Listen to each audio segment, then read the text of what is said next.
ओम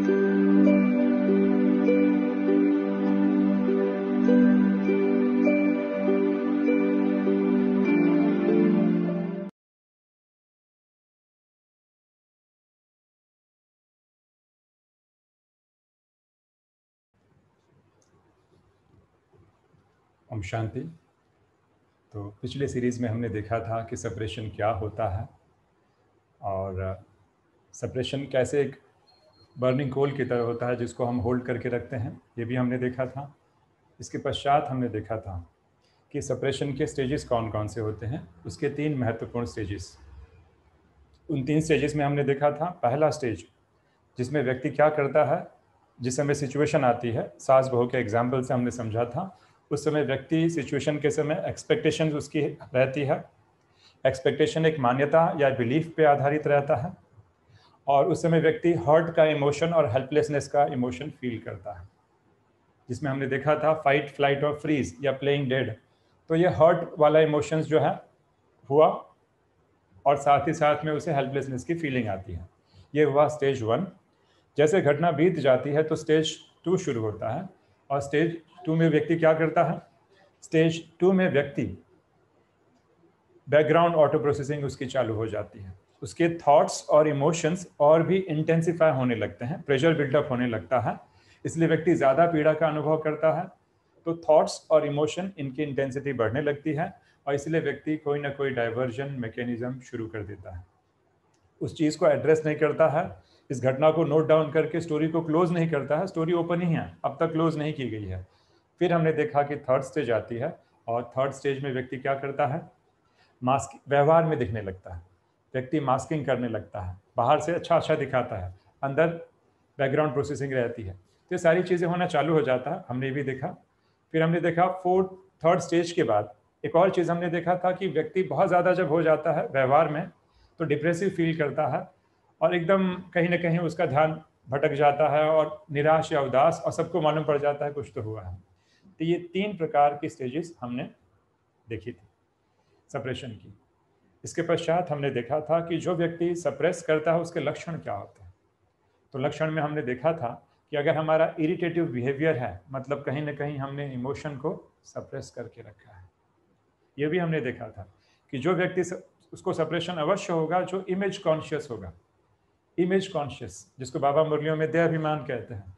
तो व्यक्ति जब इमेज कॉन्शियस होता है तो उसे हर्ट की फीलिंग आती है, उसको हमेशा डर लगा रहता है कि कोई मुझे जज ना कर ले, तो fear from Bing getting judged, ये जजमेंटल की फीलिंग बहुत ज़्यादा रहती है। और साथ ही साथ व्यक्ति एक्सप्रेसिव नहीं होता, किसी से एक्सप्रेस नहीं करता है, निंदा का जो भाव रहता है, बहुतों के सामने व्यक्ति जाके निंदा भी करता है, क्रिटिज्म भी करता है। तो ये कुछ लक्षण होते हैं जिससे हम पहचान सकते हैं कि व्यक्ति को सेपरेशन है कि नहीं। इमेज कॉन्शियसनेस, एक्सप्रेसिव इतना ना होना, fear from Bing judged, emotion को शेयर ना करना। तो ये कुछ एक हमने बातें जानी थी, लक्षण देखे थे जो व्यक्ति सेपरेशन के शिकार रहते हैं। हमने द्रौपदी की भी एग्जाम्पल से समझा था कि द्रौपदी स्वयं इमेज कॉन्शियस है कि 5 पांडवों की पत्नी द्रौपदी, 5 महारथियों की जो है माता द्रौपदी, और भरी सभा में लाई जाती है। तो she is again thinking of the image, image consciousness बहुत ज़्यादा है, इसीलिए हर्ट की फीलिंग भी बहुत ज़्यादा है। आगे बढ़ते हैं। तो अब प्रश्न उठता है कि हम सप्रेस कर रहे हैं कि सहन, कैसे मालूम पड़ेगा। ये तो हुआ, दोनों में अंतर क्या होता है, चलिए हम एक एक करके अंतर देखते हैं। Tolerance versus suppression. तो पहला लक्षण ये है, सप्रेशन में स्टोरी क्लोज नहीं होगी, बार बार वही चिंतन चलते रहेगा, रूमिनेटिंग थॉट्स, बार बार वही चिंतन चलेगा, स्टोरी क्लोज नहीं होगी। लेकिन जहाँ पे सहनशीलता होती है, फुल स्टॉप, सह लिया, बार बार वो संकल्प नहीं आएगा। अंतर होता है सप्रेशन और सहन करने में। दूसरी महत्वपूर्ण बात, सप्रेशन करने के बाद कैसे फील होता है, या तो हेट्रेड या तो हर्ट, आमतौर पर ऐसे नेगेटिव इमोशंस फील होंगे। लेकिन सहनशीलता में त्याग की फीलिंग होगी कि मैंने कुछ कुर्बानी दी है, मैं भी चाहूँ तो बोल सकती थी, लेकिन मैंने अपने आप को धैर्यता में बांध के रखा, वेट एंड वॉच वाला सीन किया। हेल्पलेस में नहीं थी, वहाँ पे हेल्पलेसनेस की फीलिंग आ सकती है, यहाँ पे हेल्पलेसनेस की फीलिंग नहीं आएगी। अंदर ही अंदर ऐसे फील होगा जैसे मेरे मार्क्स जमा हो रहे हैं, वहाँ पे सप्रेशन में ऐसे नहीं होगा, हेल्पलेसनेस की फीलिंग आएगी, हर्ट की फीलिंग आएगी। ये दोनों अंतर रहेंगे सप्रेशन में और सहनशीलता में। Striking difference.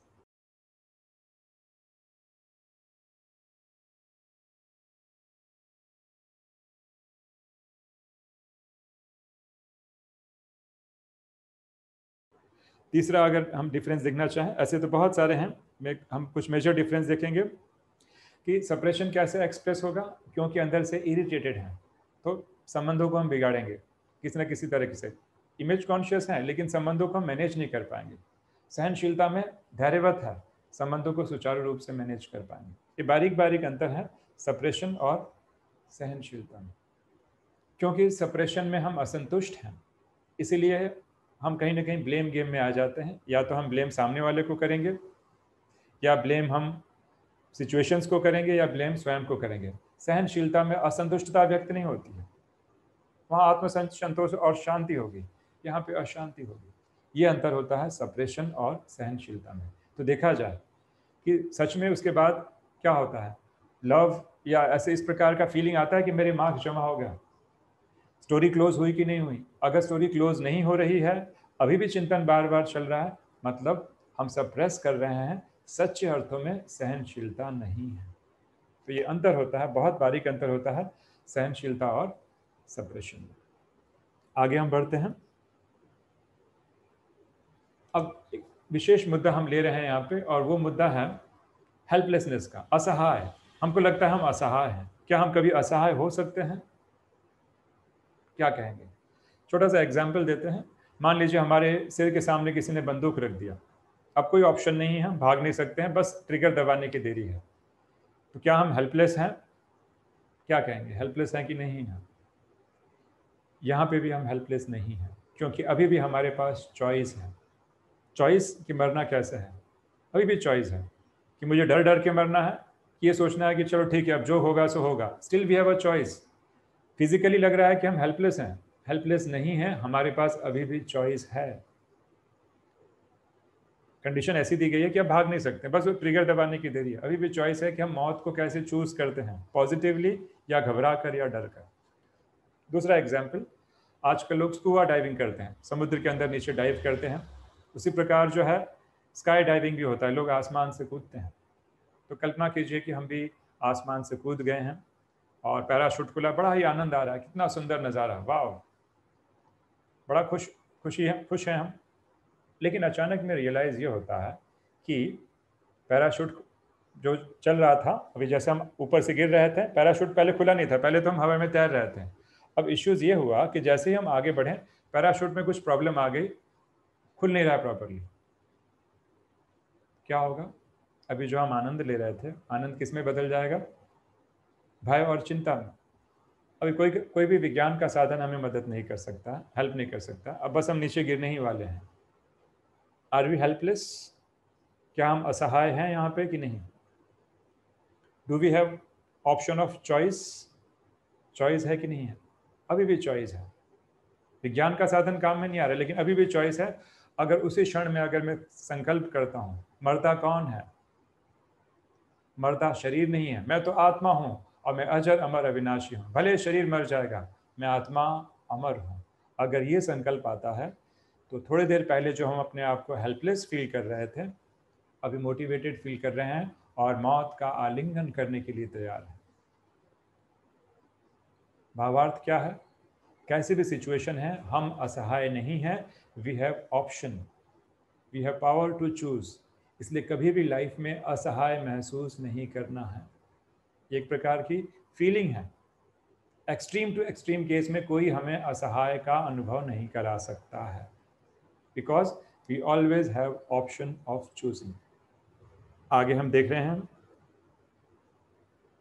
क्या क्या वो चॉइस हो सकती है अगर किसी व्यक्ति के सामने सिचुएशन आती है? या तो सप्रेस कर सकता है, या तो डाइवर्ट कर सकता है, या तो सेल्फ टॉक करके अपनी काउंसलिंग कर सकता है, रैशनलाइज कर सकता है, या तो वो एक्सेप्ट कर सकता है, या तो वो सहनशील बन सकता है। और एक्सेप्ट करना पहली स्टेज है सहनशीलता की, जो यहाँ पे दिखाया गया है। तो ऐसी सिचुएशन के साथ कैसे डील किया जाए? तो सप्रेशन को डील करने के क्या क्या तरीके हैं वो हम देखेंगे। अगर पहले से ही हमें सप्रेशन है तो एक सत्य जानना बहुत ज़रूरी है कि सप्रेशन कोई एक दिन में ठीक नहीं हो जाता है। ये हमारे लंबे समय का संस्कार है, तो इसमें धैर्यता चाहिए, इसमें टाइम लगता है। इसमें कुछ ऐसी कमेंट्रीज होती हैं जो बार बार हम सबकॉन्शियस स्टेट में जाते हैं और शरीर के द्वारा, और अंदर जो इमोशंस हैं उसमें पॉजिटिव अफर्मेशंस देते हैं, समान या शुद्ध संकल्प देते हैं, तब जाके धीरे धीरे ये हील होता है। एक बार में हील नहीं होता है। तो ये ना सोचे कि हमने चुटकी बजाया या कोई युक्ति हो गई हम सप्रेशन फ्री हो गए। ये इतना अंदर होता है कि हमने कई बार देखा है, कई लोगों को कई लोगों पे हिप्नोथेरेपी जब ट्राई की जा रही थी और जब उन्हें वो सिचुएशंस विजुलाइज करने के लिए कहा गया, उनके नाक और उनके नथने फूलने लगे। इतना गुस्सा आक्रोश अंदर भरा था। हमें देखकर आश्चर्य लग रहा था कि इतना इंसान सप्रेशन को अंदर दबा के रख सकता है। तो सप्रेशन से मुक्त होने का क्या क्या तरीके हैं वो हम समझेंगे। तो पहला, उसमें समझने के पहले एक चीज़ समझना बहुत ज़रूरी है कि थॉट और इमोशंस में अंतर होता है। संकल्प या विचार करते हैं और हमें जिस प्रकार की भावनाएं जो अनुभव होती हैं, दोनों में अंतर होता है, दोनों एक नहीं है। जिस प्रकार के हमें थॉट्स करते हैं उसी प्रकार का अनुभव करते हैं। अगर मैं कहूँ उस व्यक्ति को याद कीजिए जिसने हमें बहुत सुख दिया है लाइफ में, जैसे ही विचार आएगा अच्छा अनुभव होगा, खुशी फील होगी। और वह व्यक्ति जिसने आपको बहुत परेशान किया है, जैसे ही चित्र आएगा उस प्रकार की नेगेटिव फीलिंग चालू हो जाएगी। तो जैसे थॉट्स वैसे फीलिंग, इस सत्य को समझना बहुत आवश्यक है, बट अक्सर लोग समझ नहीं पाते। काउंसलिंग के दरमियान जब लोगों से पूछा जाता है, मान लीजिए ऐसे बहुत से पूछा गया कि सासू जब आपका अपमान कर रही थी तो आपके मन में क्या विचार चल रहे थे, विचार थॉट्स पूछा गया है, लेकिन वो क्या बताएगी, मुझे हर्ट हुआ। फीलिंग्स बता रही है, हर्ट विचार नहीं, हर्ट एक फीलिंग है। या मुझे दुख हुआ, ये फीलिंग है। मुझे हेल्पलेसनेस फील हुआ, ये फीलिंग है। तो थॉट्स और फीलिंग अलग चीज़ है। इसलिए ये अंतर लोग कई बार समझ नहीं पाते। दूसरा बहुत ही महत्वपूर्ण है, वो है मनोविज्ञान में इसे कह सकते हैं एबीसी मॉडल। ए मतलब होता है एक्टिवेटिंग इवेंट, अर्थात तो जो घटना घटी साहस बहू वाली। बी मतलब बिलीफ अर्थात मान्यता। और सी मतलब कॉन्सिक्वेंसेस अर्थात परिणाम, उसका परिणाम क्या हुआ। और परिणाम तीन प्रकार के होंगे, थॉट लेवल पे, इमोशन लेवल पर और बिहेवियर लेवल पर। थॉट अर्थात विचार लेवल पे, इमोशन अर्थात भावनात्मक पक्ष कैसे फील हुआ, और बिहेवियर अर्थात हमारे कर्म में कैसे दिखाई दिया, बर्ताव में कैसे दिखाई दिया। तो ये तीन स्टेप समझना जरूरी है। तो पहला होता है जो सिचुएशन, जिसे हम कहेंगे ए, अर्थात घटना जो घटी, एक्टिवेटिंग इवेंट। तो सिचुएशन के कारण आदमी को फील होता है, कॉन्सिक्वेंसेस या परिणाम होते हैं, ऐसा नहीं। ए टू सी नहीं जाता है, बी टू सी का कनेक्शन है, ए टू सी का कनेक्शन नहीं है। फिर से हम रिपीट कर रहे हैं, सास बहू के एग्जाम्पल में सिचुएशन क्या है, सास जो है जोर से डांट मतलब बोल रही है बहू को, ये हुआ हमारा ए अर्थात एक्टिवेटिंग इवेंट। तो क्या इसके कारण, इसके परिणाम स्वरूप उसको फीलिंग आ रही है हेल्पलेसनेस की, जो हम बता रहे थे, कॉन्सिक्वेंसेस या परिणाम। सास के जोर जोर से बोलने के कारण बहू को हेल्पलेसनेस की फीलिंग आ रही है, सेपरेशन की फीलिंग आ रही है? जी जरा भी नहीं। ए का सी के साथ कनेक्शन है ही नहीं। बीच में एक चीज है जो हम नोटिस नहीं कर पाते हैं, और वो है बिलीफ अर्थात हमारी मान्यता।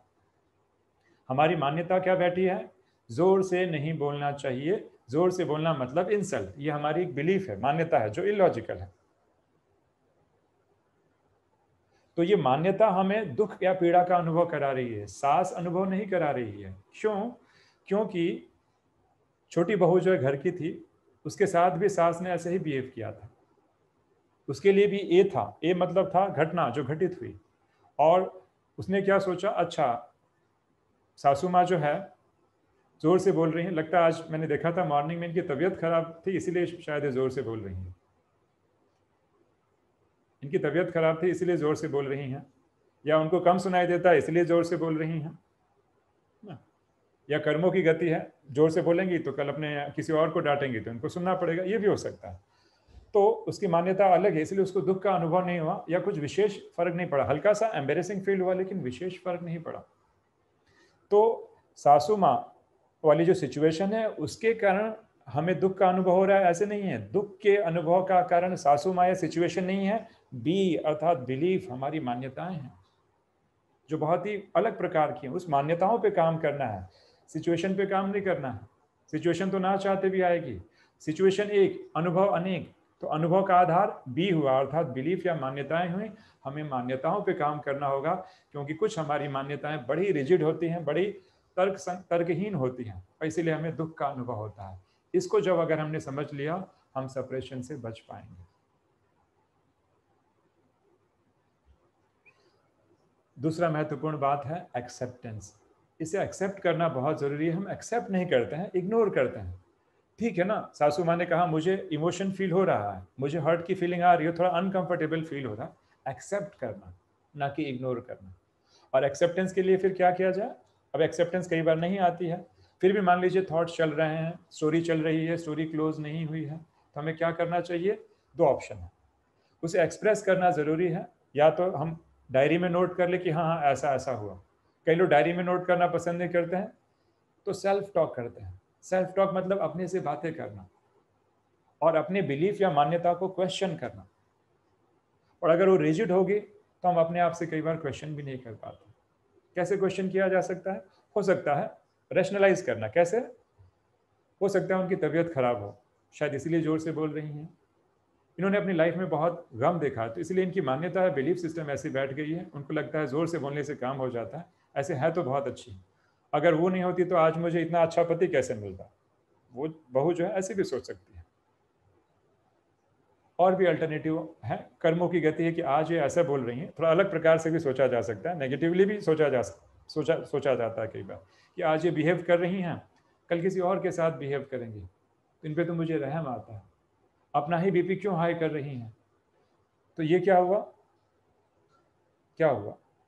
हमने अपनी मान्यता को क्वेश्चन किया, ना कि सासू माँ से जाके बोला। अपनी मान्यता को क्वेश्चन किया तो मन शांत हुआ, स्टोरी क्लोज हुई, थोड़ी हलचल जो थी शांत हो गई। तो डायरी में नोट करना बहुत इंपॉर्टेंट है। बाबा और दीदी हमेशा डायरी में बहुत सारी बातें नोट करते थे, बड़ी दीदी। तो डायरी इंपॉर्टेंट। डायरी अगर नहीं नोट कर पा रहे हैं, सेल्फ टॉक। किस प्रकार का सेल्फ टॉक? पॉजिटिव थिंकिंग नहीं। There is a difference between positive thinking. हम पॉजिटिव थिंकिंग ना करें कि हाँ उनका मन शांत हो जाए, बहुत अच्छा हो रहा है। सबकॉन्शियस माइंड एक्सेप्ट नहीं करेगा। कौन कह रहा है अच्छा हो रहा है? कहाँ अच्छा हो रहा है? तो हम बाहर से कह रहे नहीं सब अच्छा हो जाएगा, सब अच्छा हो जाएगा। सब अच्छा कहने से अच्छा सिर्फ मात्र हो जाएगा, ऐसे नहीं है। तो instead of giving positive thoughts, be very realistic. युक्ति युक्त थॉट्स दीजिए, लॉजिकल थॉट्स दिया जाए। कि लॉजिकल थॉट्स क्या होता है? जोर से चिल्ला रही हैं, पर जोर से चिल्लाना, जोर से अगर कुछ बोलना, क्या इसका मतलब गुस्सा ही होता है? जरूरी तो नहीं। व्यक्ति का स्वभाव भी हो सकता है, व्यक्ति बहुत ज्यादा स्ट्रेट फॉरवर्ड, ये भी हो सकता है। तो ऐसे रैशनलाइज करना, उससे मन शांत हो सकता है और असंतुष्टता से हम बच सकते हैं, हेल्पलेसनेस की फीलिंग से बच सकते हैं। ये भी एक युक्ति हो सकती है, जैसे आप देख पा रहे हैं स्लाइड में बताया गया है। आगे बढ़ते हैं। आगे एक छोटी सी केस स्टडीज दी गई है। तीन बहनें दिखाई गई हैं, तीन छोटी कुमारियां हैं, और इनके गोदी में मान लीजिए गरम कोयले, एक कुमारी थी उसकी गोदी में गरम कोयले रख दिया गया। एक केस स्टडी बताई जा रही, सच में हुआ नहीं, एक वर्चुअल केस स्टडी है। तो वो क्या कर रही है? गरम कोयले जैसे उसकी गोदी में रखा गया है, वो कोयले को दबा के रखती है और बाहर से मास्किंग स्माइल कर रही है, जैसे कुछ हुआ ही नहीं है। दूसरी कुमारी क्या करती है? उसे गरम कोयले उसकी गोदी में दिया गया और वो आइसक्रीम खा रही है। सोच रही है कि मैं आइसक्रीम खाऊंगी ना तो उसकी गर्मी मुझे कम फील होगी, मुझे कुछ फील नहीं होगा। डाइवर्जन।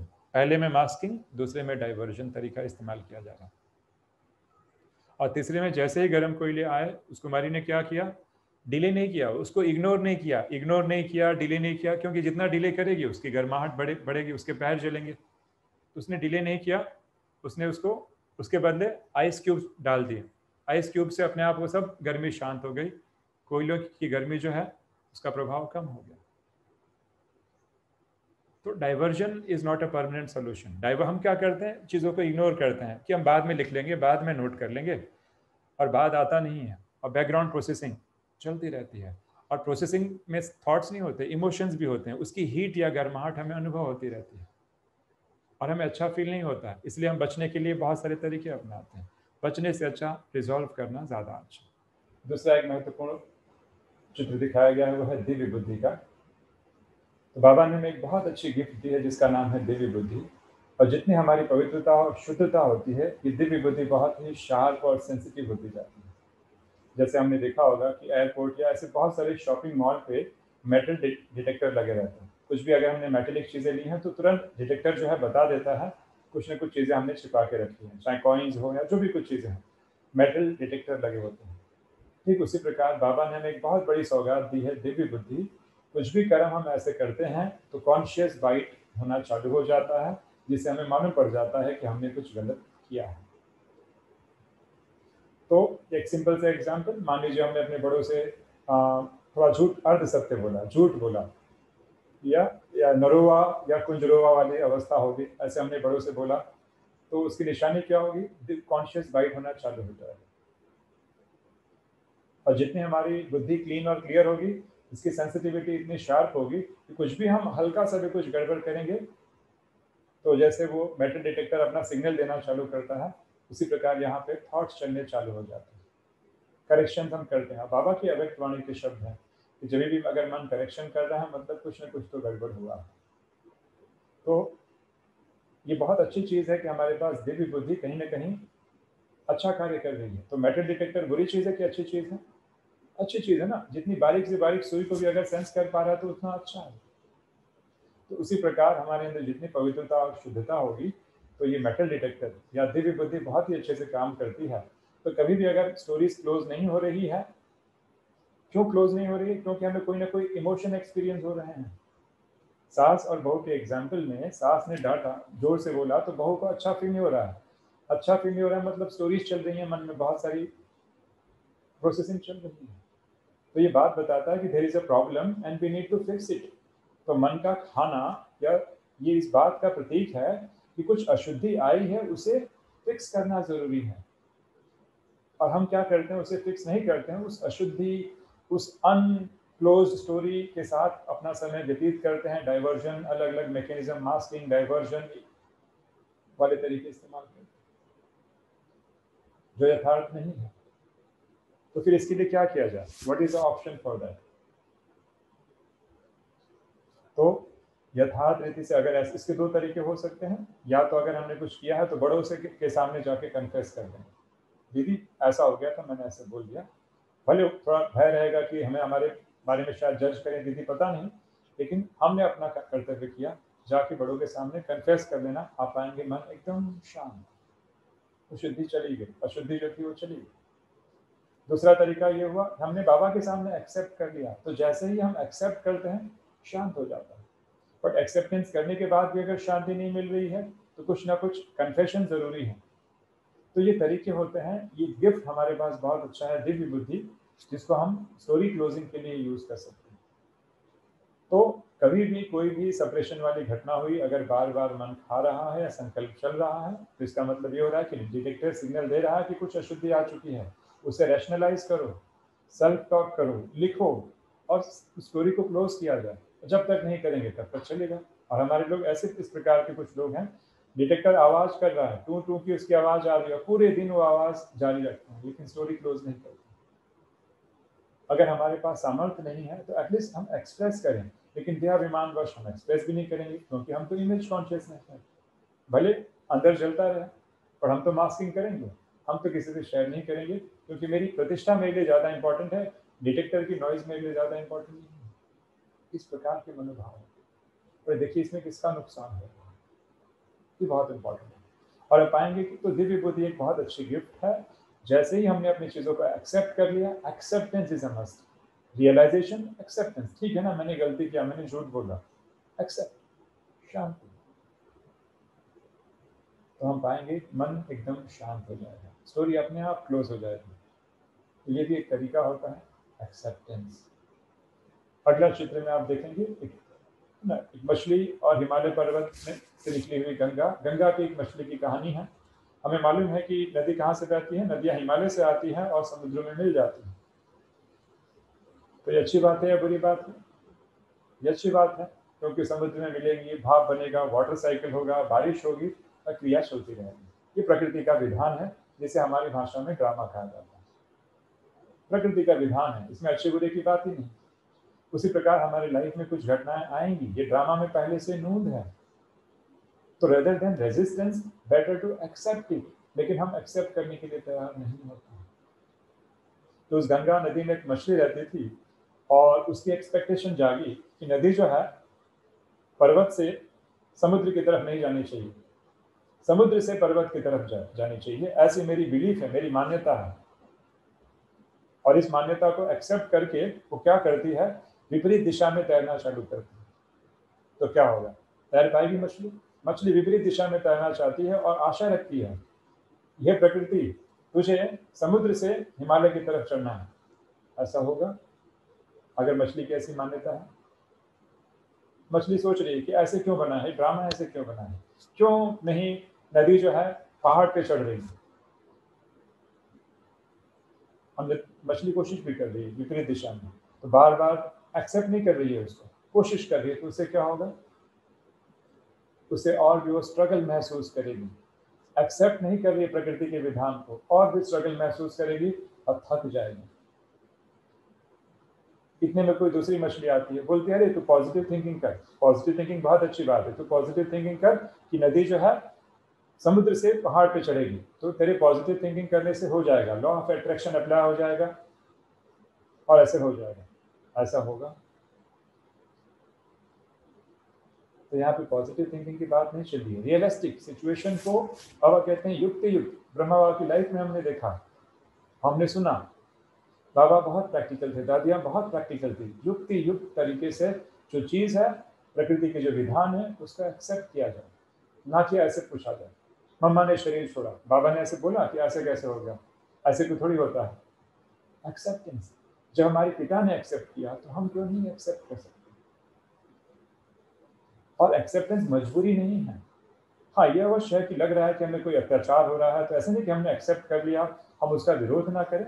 जहाँ पे हमारी क्षमता है वहाँ पे जरूर हमें अपना पक्ष रखना चाहिए, पर जहाँ पे हमारी बस नहीं चल रही है वहाँ पे विधि का विधान मानकर एक्सेप्ट करना ही ज़्यादा श्रेयस्कर है, क्योंकि इससे कम से कम शांति मिलेगी। उस मछली की तरह हम प्रयास करते जाएंगे और ही ज़्यादा संघर्ष और थक जाएंगे और कहीं ना कहीं अपने आप को दिल शिकस्त महसूस करेंगे। ये बहुत ही आवश्यक है प्रकृति नियति के विधान को समझना। एग्जाम्पल मैं देना चाहूँगा, इसका मतलब ये नहीं कह रहा हूँ कि हमें चीज़ों को सहना है, ऐसे ही सहना है, अन्याय हो रहा है वो तो बहुत बड़ा विधर्मी माना जाता है। ज्ञान के आधार पर भी देखा जाए, अत्याचार को सहने वाला उससे भी बड़ा माना जाता है। तो ये एग्जाम्पल के तौर पे अगर मान लीजिए दो छोटे बच्चे आपस में झगड़ रहे हैं, तो प्रकृति ने नियति ने मुझे रखा है, ऐसे नहीं कि हमें बस देखना है, कुछ बोलना नहीं है, छुड़ाना मेरा कर्तव्य है। लेकिन अगर मैं ही छोटा बच्चा हूँ और 10 बड़े लोग आपस में लड़ रहे हैं, तो मेरी क्षमता के बियॉन्ड है, और मैं सोचूं कि ऐसे क्यों लड़ रहे हैं और मैं खूब रेजिस्टेंस दिखाता हूँ, तो मैं ही दुखी होऊंगा। अब बिकॉज ये मेरी क्षमता के बियॉन्ड है, तो नियति ये कहती है, नीति ये कहती है, हमें उस चीज़ों को एक्सेप्ट ही करना होगा। बात कोशिश की नहीं चल रही, कोशिश नहीं करनी चाहिए, पर मान लीजिए फुल एंड फाइनल है कि now it is beyond our limit, acceptance is the best thing rather than struggle. लेकिन जहाँ पे आवश्यक लगे अपनी जरूर एनर्जी लगानी चाहिए, वो नहीं कह रहे हैं, युक्ति। तो एक्सेप्टेंस हार नहीं है, एक्सेप्टेंस स्ट्रगल नहीं है। एक्सेप्टेंस के साथ धैर्यता अगर मिल जाए तो इसे हम सहनशीलता कहते हैं। यह है सच्ची सहनशीलता जो हमें मदद करेगी भविष्य में आगे बढ़ने के लिए, योग साधना के मार्ग में भी आगे बढ़ने के लिए। ड्रामा का इतना पाठ हमारी दादियों का और ब्रह्मा बाबा का पड़ता है, इसको कहते हैं एक्सेप्टेंस। अब दूसरा प्रश्न यह आता है कि सहने की लिमिट क्या होती है। सहनशीलता का विषय चल रहा है, कितनी लिमिट होती है सहने की, क्या कहें? सहना दो तरीके से हो सकता है, एक होता है मजबूरी में सहना और दूसरा होता है प्यार से सहन करना। एक होता है मजबूरी और दूसरा प्यार। मजबूरी में हमेशा स्ट्रगल रहेगा, उसमें आत्मसंतोष की फीलिंग नहीं आएगी, और प्यार से सहना एक अलग ही बात होती है, सप्रेस करने की बात नहीं चलती। एग्जाम्पल दिए जा सकते हैं, दुनिया में देखते हैं जीसस क्राइस्ट, उसे क्रूज पे चढ़ाया गया, फिर भी उसके क्या शब्द थे, हे प्रभु इन्हें क्षमा कर दो, इन्हें समझ में नहीं आ रहा है कि ये क्या कर रहे हैं। जबकि लोगों ने उसे थप्पड़ मारे, उसके ऊपर थूका भी, और उसे बताते हैं कि कांटे का मुकुट पहनाया गया। तो जब ऐसी धर्म आत्माएं जो है, इसके बावजूद भी उनके मनोभाव चेंज नहीं हो रहे हैं, तो उनकी ये सहनशीलता है। तो जब उनके अंदर इतनी सहनशीलता है, हम बाबा के बच्चे तो धर्म आत्माओं से भी काफी श्रेष्ठ पद बाबा ने हमें दिया है। हमारे अंदर कितनी सहनशीलता होनी चाहिए, कितनी सहनशीलता होनी चाहिए। महावीर स्वामी जब नग्न थे, नग्न अवस्था में महावीर स्वामी कई गांवों में भ्रमण करते थे, तो वहाँ के गांव के लोगों ने उन्हें पागल समझा, उनके ऊपर कुत्ते छोड़े, उनको लोगों ने डंडे से और लातों और घूंसों की बरसात की। इसके बावजूद भी उनके मन के अंदर नफरत या घृणा का भाव नहीं जागा, सहनशीलता, न बदले की भावना। तो जब धर्म पिताओं में इतनी सहनशीलता हो सकती है, तो हम बाबा के बच्चे क्यों नहीं कर सकते। और मोहब्बत में सहन करना कोई बहुत बड़ी बात नहीं होती है, क्योंकि जहाँ पे मोहब्बत होती है, प्यार होता है, वहाँ पे सहनशीलता कोई बहुत बड़ी बात नहीं होती, क्योंकि प्यार में आदमी सब कुछ कुर्बान करने के लिए तैयार हो जाता है। और बाबा ने मुरलियों में कहा कि बच्चे, अगर सहनशीलता में फीलिंग आती है मरने की, तो मरना नहीं, ये मरना ही महान बनना है। तो हम सोच हमें क्या करना है, सप्रेस करना है कि बाबा के प्यार में क्या हम उतनी कुर्बानी नहीं दे सकते। और जहाँ मोहब्बत होता है, मोहब्बत में मेहनत तो होती नहीं। कितने एग्जाम्पल दिए जा सकते हैं। विवेकानंद और उस बच्चे की कहानी, जो छोटी बच्ची अपने भाई को पीठ पे लेकर पहाड़ पे चढ़ रही थी, और विवेकानंद क्या पूछ रहे हैं उस बच्ची से, ये बोझा क्यों रखा है, बोझे को नीचे रखो। वो क्या बोलती है, ये बोझा नहीं, ये तो मेरा भाई है। तो जहाँ प्यार होता है वहाँ पे मेहनत नहीं लगती है। प्यार के लिए क्या हम इतनी कुर्बानी नहीं दे सकते, क्या इतना हम सहनशील नहीं बन सकते अपने प्रियतम के लिए। तो बहुत ही इंपॉर्टेंट। तो इस प्रकार सहनशीलता के बारे में सोचना है कि सहना प्यार से है कि मजबूरी से, ये हमारे ऊपर है। जब नॉर्मल संत महात्माएं जब ऐसे कर सकते हैं, तो हमारा डेजिग्नेशन क्या है, तो भगवान के हमारे से सहनशीलता के विषय में कितनी अपेक्षाएं होंगी। हम में से कई ऐसे कह सकते हैं कि आपने तो बहुत अच्छी बात बताई कि प्यार में सहना बड़ा आसान हो जाता है, लेकिन क्या है भाई साहब, हमें ना बाबा से प्यार का अनुभव नहीं होता, ऐसे लगता है वन साइडेड लव है।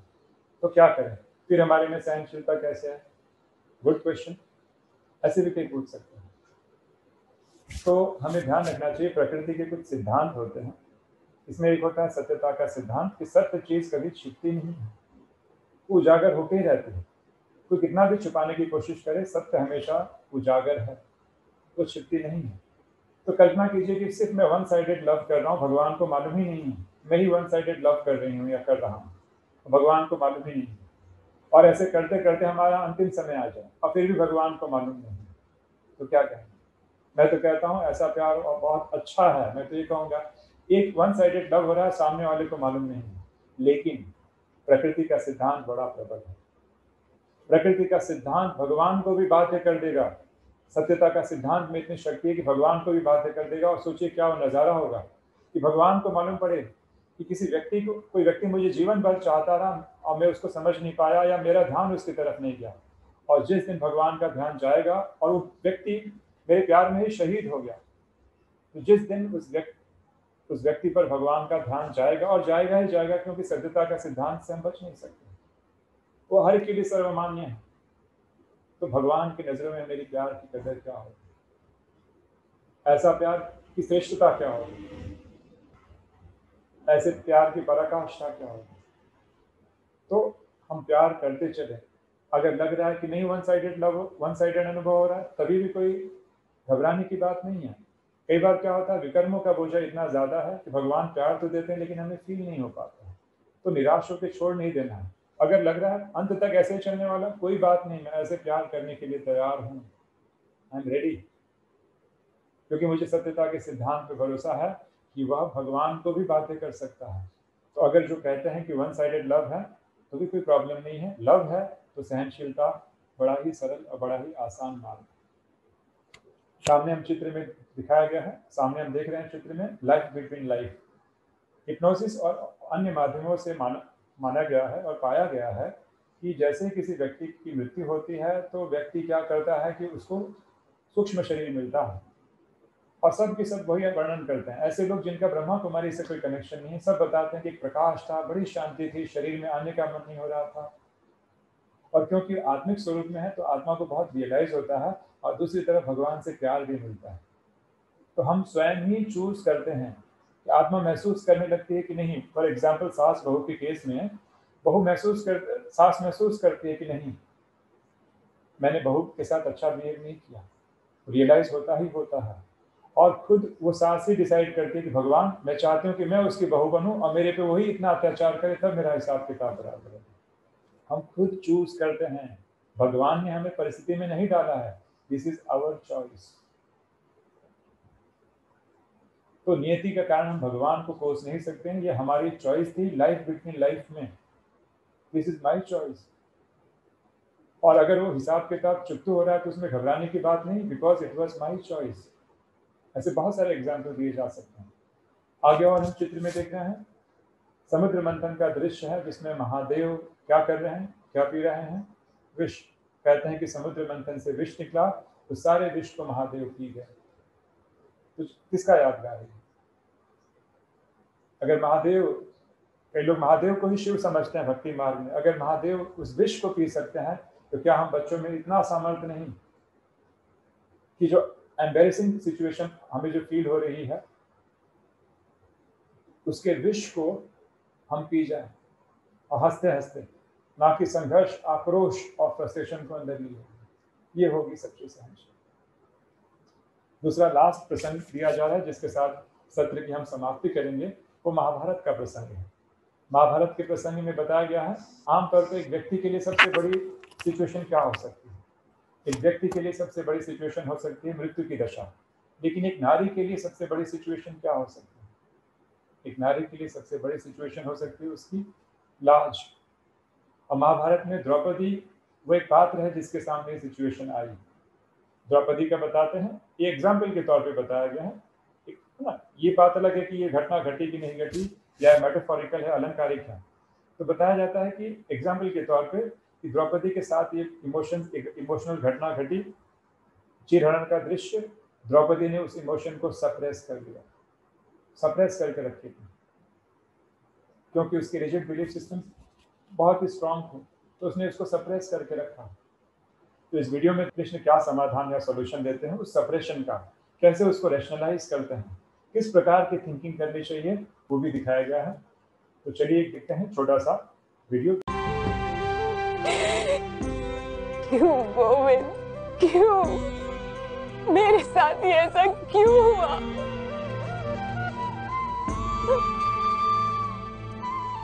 इतना बड़ा मान, क्या पाप किया था मैंने गोविंद? किन कर्मों का फल भोग रही हूँ? जो भी हुआ सखी, कौरवों के पुराने कर्मों का फल था जो उनके हाथों इतना बड़ा दुष्कर्म हुआ।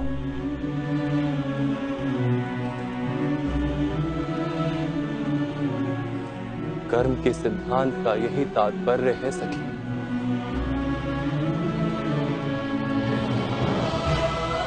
अच्छा कार्य अधिक अच्छा कार्य करवाता है, बुरा कार्य अधिक से अधिक बुरा कार्य करवाता है। और बुराई में ग्रसित मनुष्य के लिए तो जीवन ही नर्क बन जाता है सखी।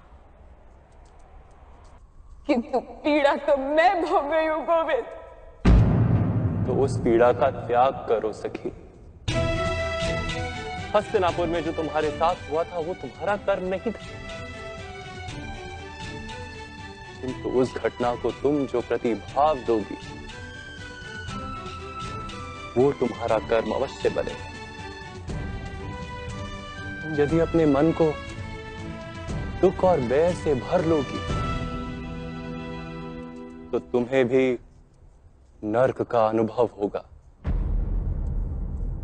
और उनके किए दुष्कार्यों के लिए तुम क्यों नर्क भोगना चाहती हो?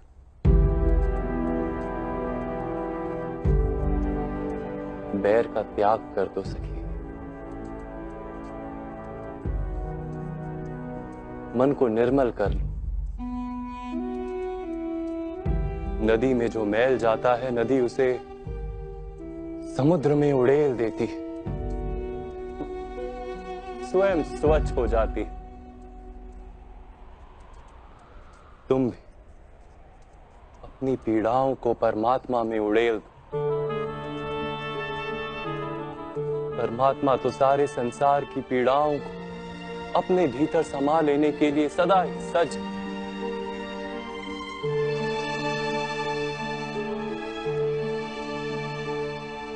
अर्थात गुरु सभा को क्षमा कर दूं?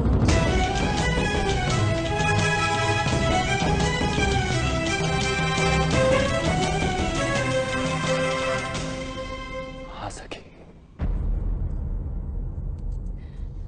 क्षमा कर दो, अन्यथा प्रतिशोध में फंसी रहोगी, न्याय नहीं कर पाओगी।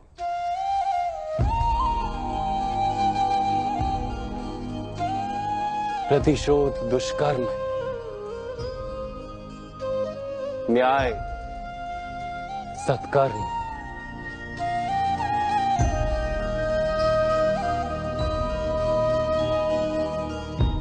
भेद क्या हुआ गोविंद?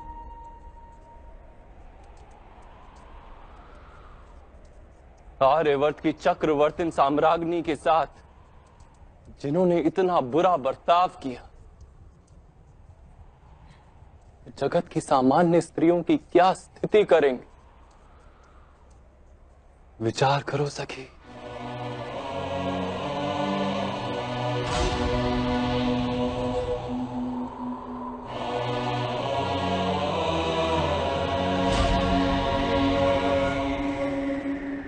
अपनी पीड़ा में संसार की पीड़ा को देखो,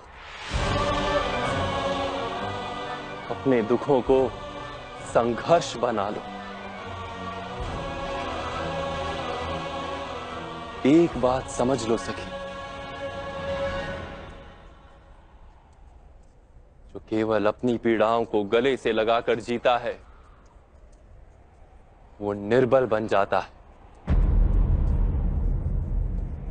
किंतु जो व्यक्ति सारे समाज की पीड़ाओं को अपने हृदय से लगाकर जीता है, वो बलवान बन जाता है।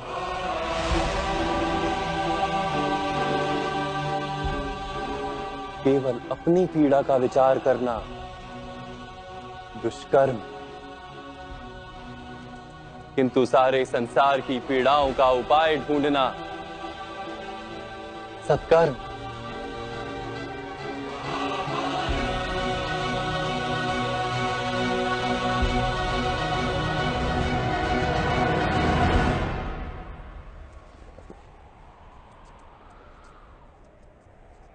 हाँ सखी, मैं तुमसे कहता हूं, सबसे पहले दुर्योधन को क्षमा कर दो, वही उसके विनाश की ओर प्रथम चरण होगा।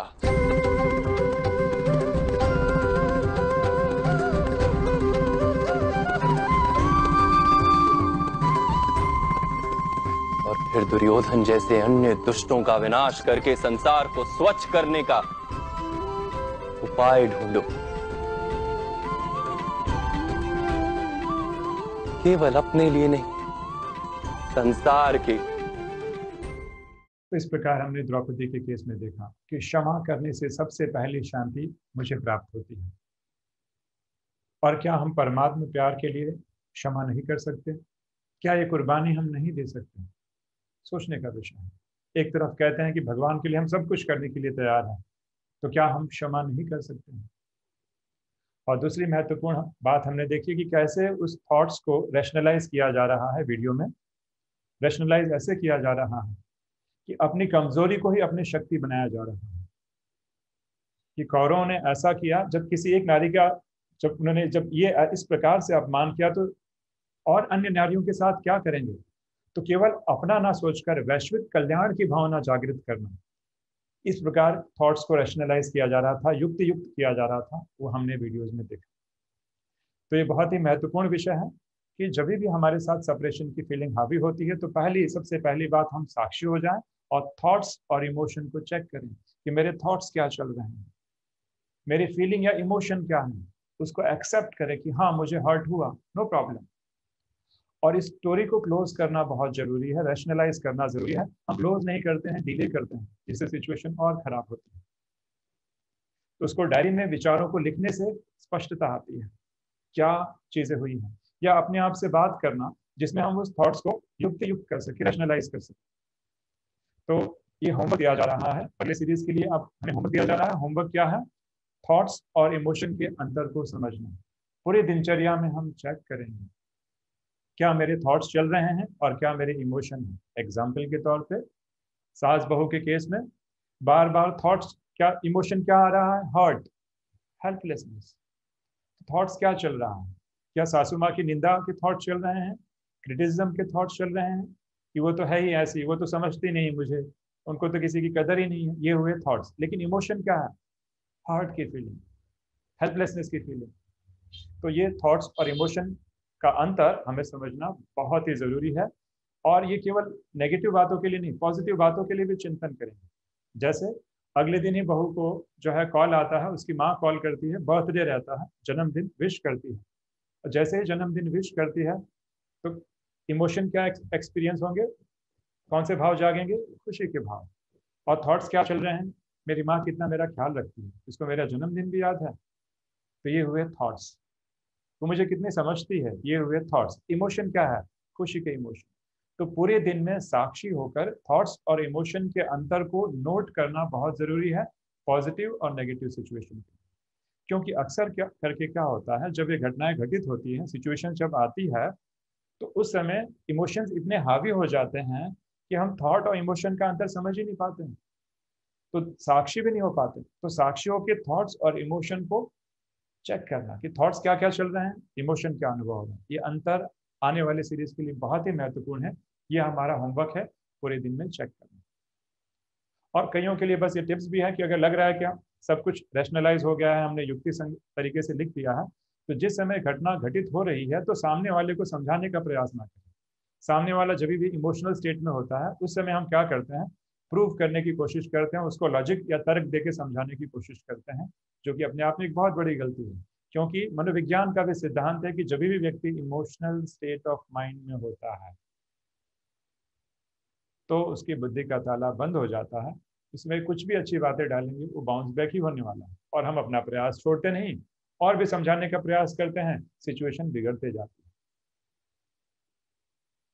तो जब 1 या 2 दिन के बाद उस व्यक्ति का मूड ठीक हो जाए, तब समझाने का युक्त तरीके से व्यवहार कला को यूज करते हुए उसको समझाने का प्रयास किया जा सकता है, जिसमें गारंटी नहीं है कि व्यक्ति समझ ही जाएगा। एक प्रयास किया जा सकता है कि चलो मैंने अपना प्रयास किया, फिर भी नहीं समझ रहा, yes I am accepting it, मेरे में इतना गट्स है। ये छोटी सी परिस्थिति क्या चीज़ है? मैंने परमात्मा को अपना जीवन दिया है, क्या उसके लिए भी इतनी बड़ी विशाल हृदय नहीं रख सकते?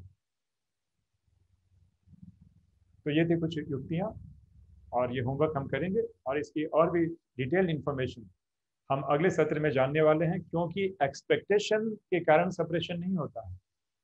एक्सपेक्टेशन तो हर व्यक्ति रखता है, लेकिन एक्सपेक्टेशन एक मान्यता या बिलीफ के ऊपर आधारित रहती है, जिसका हम और भी विस्तार आने वाले सत्रों या सीरीज में करने वाले हैं।